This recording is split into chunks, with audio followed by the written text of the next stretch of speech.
Hello there, and welcome to Dream Myths.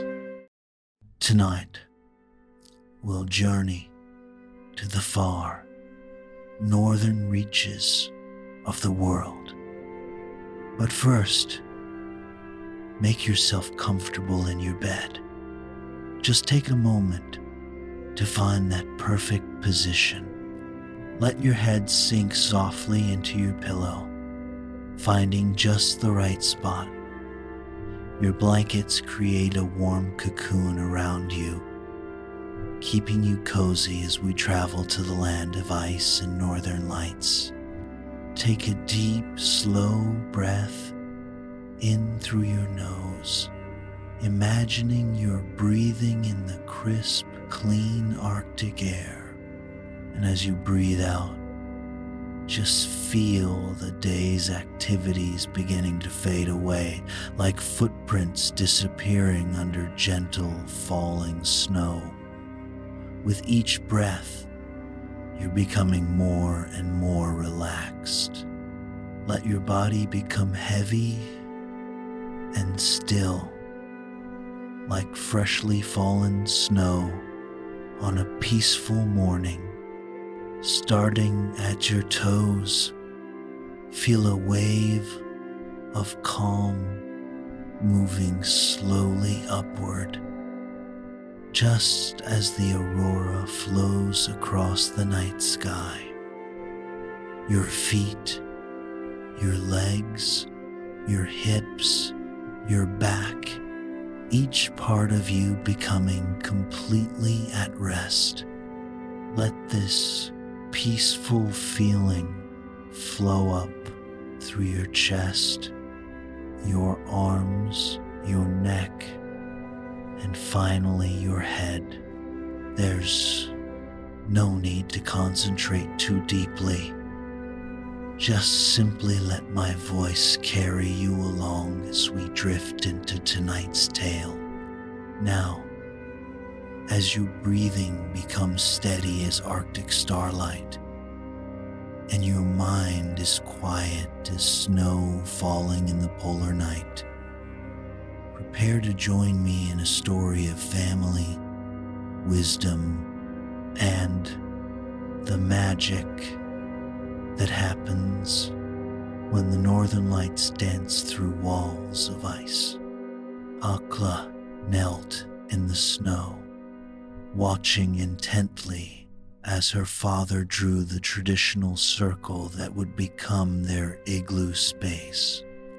The Arctic sun hung low on the horizon, its golden light catching the ice crystals in the air and making them dance like tiny stars.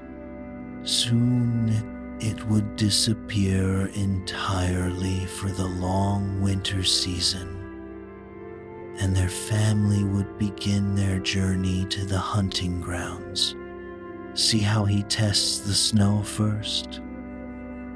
Her grandmother's voice was soft beside her, worn smooth like river stones from years of sharing wisdom. Akla nodded, observing as her father pressed his walking stick into different patches of snow, seeking the perfect consistency. The best builders know that snow speaks to those who listen carefully, her grandmother explained. Akla had always loved her stories, especially when they gathered in the warm glow of the fire during the dark winter months. But lately, her grandmother's teachings had taken on new meaning. At 12 winters old, Akla was finally old enough to learn the art of igloo building herself. When I was your age, her grandmother continued, pulling her warm furs closer against the growing chill. My grandmother taught me that igloos are more than just shelter. They are windows to the spirit lights. She gestured to where the first hint of Aurora was appearing in the darkening sky. a pale green ribbon unfurling like smoke. Akla's father paused in his work, smiling at them both. "Tell her about the special blocks," he said. "The ones that catch the light." Her grandmother's eyes sparkled. "Ah, yes. You see, little one, not all snow blocks are the same. Some are meant for strength, to hold the weight of the dome, but others—" She reached down and scooped up a handful of snow, letting it sift through her fingers. "Others are chosen because they know how to sing with the Aurora." Akla watched in fascination as her father cut the first block, his snow knife moving with practiced precision. The block he removed was perfect, just dense enough to hold its shape. But when he held it up to the fading sunlight, it seemed to glow within. "Would you like to try?" her father asked, holding out the snow knife. Akla's heart jumped. She'd been waiting for this moment since the first snow fell. Taking the knife with trembling hands, she approached the snowbank her father had selected.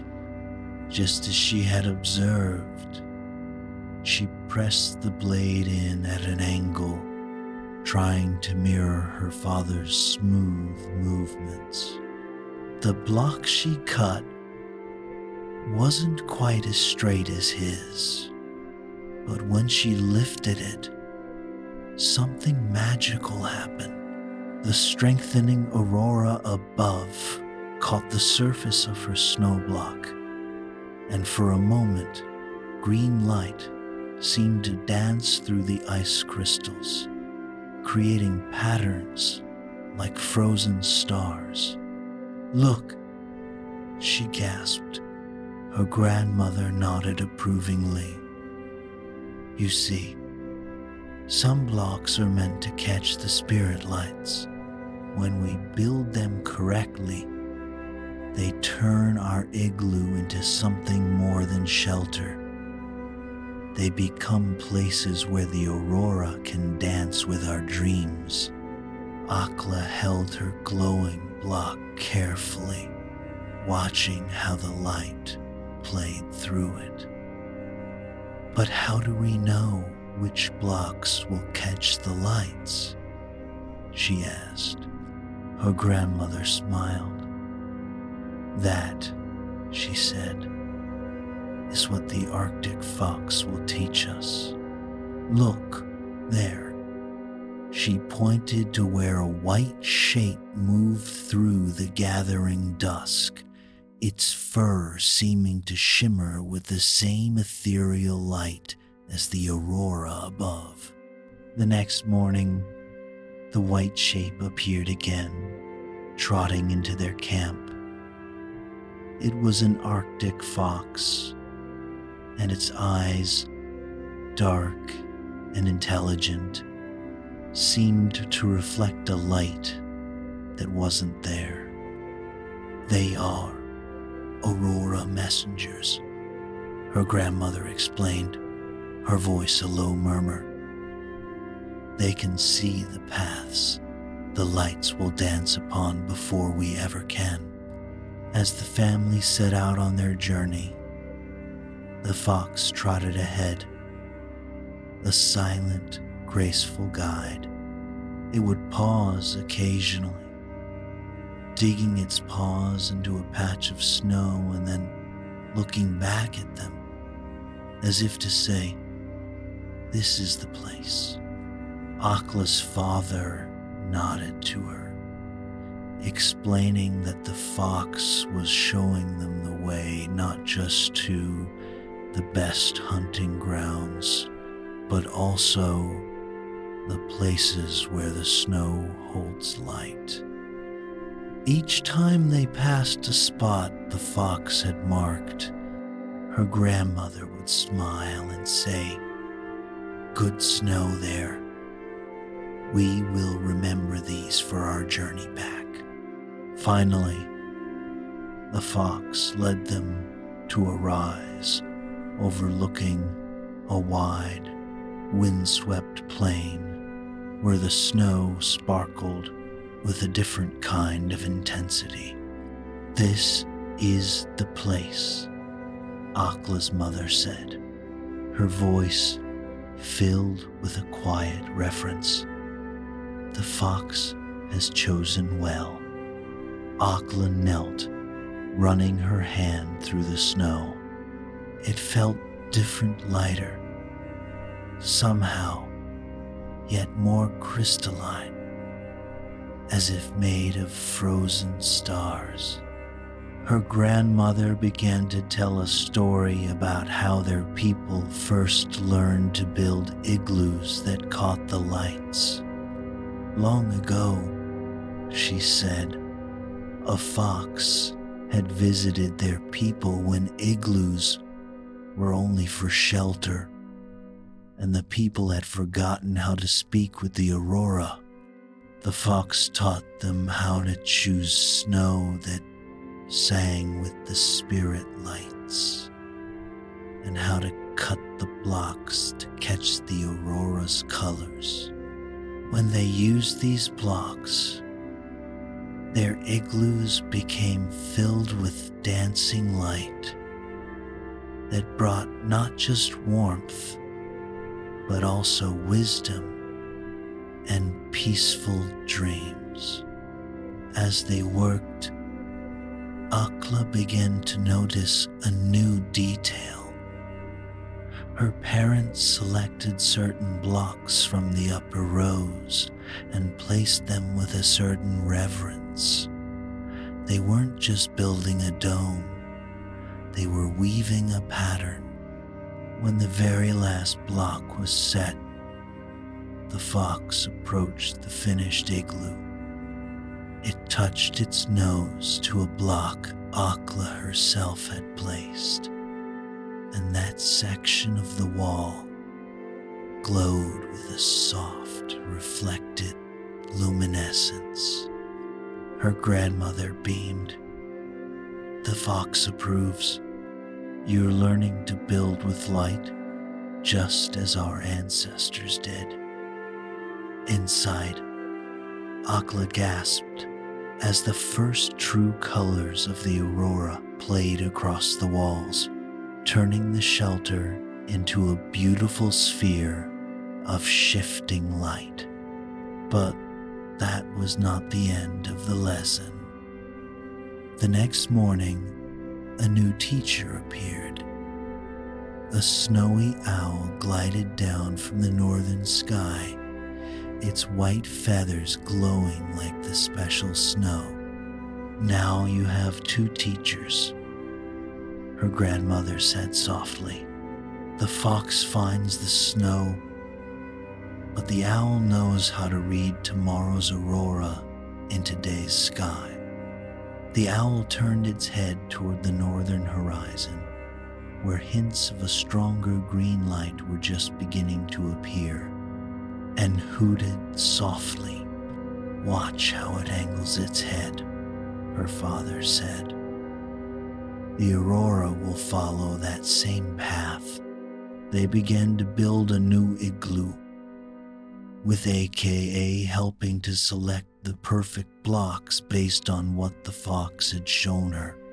But now, with the owl's guidance, her father taught her to angle the spiral of the dome differently. "We build to match their dance," he explained. The owl watched, and Akla's grandmother would suggest adjustments based on its movements.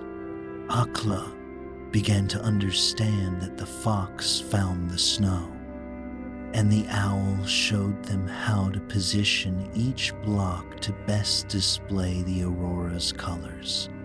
The fox would press its nose against certain blocks, somehow making the snow more translucent, and the owl would bob its head in confirmation. As they placed the final blocks, the aurora began in earnest, a great wave of green and purple light sweeping across the sky. The owl spread its wings, catching the colors in its feathers like a second aurora. Inside the finished igloo, Akla gasped as the lights seemed to sing around them, creating entirely new patterns, as if the igloo was a part of the sky itself. Her grandmother smiled. "You are learning quickly, little one. Soon you will be building igloos that sing with aurora light." By the third day, Akla felt a change in the air. The temperature had dropped noticeably, and the snow crystals seemed to dance with a new urgency. "A strong aurora is coming," her grandmother announced, her movements a little slower and more deliberate than before. The great dance, and with it, a storm. We must find shelter that can withstand both. The fox and the owl, now working in perfect harmony, guided them to a protected hollow where deep drifts of snow had gathered.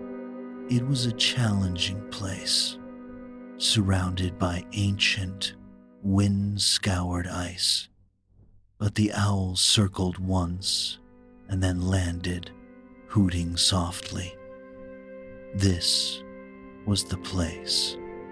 "This will be our most difficult build yet," Akla's father said, his gaze serious. "We must build for both strength and light. Akla, come, you cut the first blocks." Akla felt a thrill of responsibility. She knelt, her gloved hands pressing into the snow. The fox came to her side, touching its nose gently to a patch of snow she had tested. A silent confirmation. Her mother reminded her that the lower blocks must be the strongest for the coming winds. As the spiral of the igloo rose, Akla began to select the special blocks, the ones the fox had shown her that held light within their structure. She instinctively checked the owl's position before placing each block, understanding how its subtle movements predicted the light's path. "Feel how the block wants to set," her father suggested, his voice a low hum. "Some blocks have their own wisdom about where they belong." Akla understood. She placed a block, and it locked into place with a satisfying rightness, a perfect, natural fit.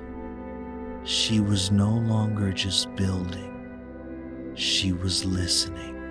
When the last blocks were placed, forming the perfect crown of the dome, the fox approached and pressed its nose to a block Akla had cut. A ripple of luminescence, a silent vibration of light, flowed upward through the structure. Her grandmother placed a hand on her shoulder. "You have done well, little one," she said, her voice full of pride. "You've built not just with snow, but with light itself." The owl landed beside them, its feathers shimmering with reflected aurora light as the first gusts of the storm began to whistle past. Inside the finished igloo, Akla watched as the first true colors of the great dance played across the walls. A great wave of green and violet, more vibrant than any she had ever seen, pulsed and flowed through the blocks. She knew, in that moment, that she had helped create something that belonged to both the earth and the sky. Inside the finished igloo, the storm's fury was nothing more than a distant whisper. Akla watched, mesmerized, as the Aurora's colors moved across the curved walls. It was no longer a frantic dance, but a gentle, harmonious flow. The igloo was a sanctuary where light and warmth coexisted. Each shade seemed to bring its own gift. The deep violets promised rest. The soft greens brought a sense of peace, and the warm rose golds whispered of comfort. The Aurora was no longer just a spectacle. It was a living tapestry, woven into the very walls. Her grandmother leaned in close, her voice a soft hum against the gentle crackle of the lamp. Long ago, she began, the spirits worried that the dark winter would be too harsh for us. So they gathered stardust and the last rays of the summer sun, and they wove them into these ribbons of light to remind us that we are never alone. Outside, the wind howled, but inside, a profound stillness settled over them. The fox had curled into a tight ball in the entrance tunnel, its quiet breathing a steady rhythm. The owl had perched on a small ledge carved into the ice, its large eyes half closed, an ancient guardian watching over their dreams. The lights speak differently in each igloo, her grandmother continued, but in one built with love and wisdom, they sing lullabies of hope and healing. She smiled, her eyes crinkling at the corners. And you, little one, have built such a place tonight. Akla leaned against her grandmother's shoulder, feeling the deep, peaceful warmth of family. The Aurora's colors flowed like gentle waves across the curved walls, while the wind's voice became a hushed lullaby. The fox's quiet breathing joined with the owl's occasional soft hoot, creating a peaceful rhythm that matched the dancing lights above. Soon, Akla drifted gently towards sleep, wrapped in the warmth of family and the ancient magic of Aurora light caught in the ice.